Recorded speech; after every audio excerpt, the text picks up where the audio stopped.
მამობა ქრისტიანული ცივილიზაციისთვის და არა მარტო ქრისტიანული ცივილიზაციისთვის მე ვფიქრობ ქვაკუთხედი საერთოდ ამ წუთის ოფლის.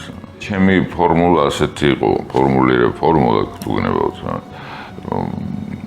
ადამიანის წუთის ოფელი ესე განსაზღვრე მამის სახლიდან მამის სახლისკენ.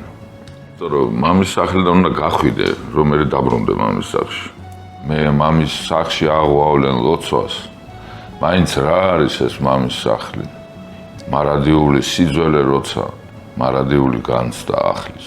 ბავშვის დაბადება, შვილის დაბადება ადამიანს მთლიანად მოიცავს სულიერადაც და ხორციელადაც რა დღეს ასწავლობს ადამიანი ამ დროს. აი ესეთი დიდი მოვლენა როგორც შვილის გაჩენა არის ადამიანის ცხოვრებაში.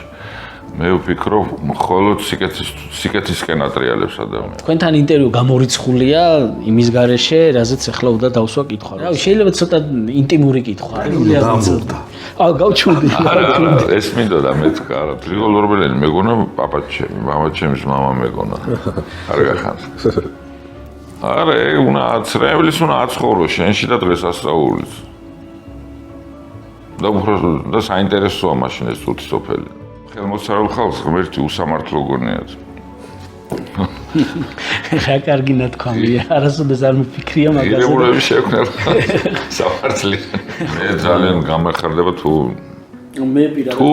საინტერესო გამოვა. ძალიან საინტერესო გამოვიდა. მაყურებლისთვის, ვენელისთვის, ნახველისთვის.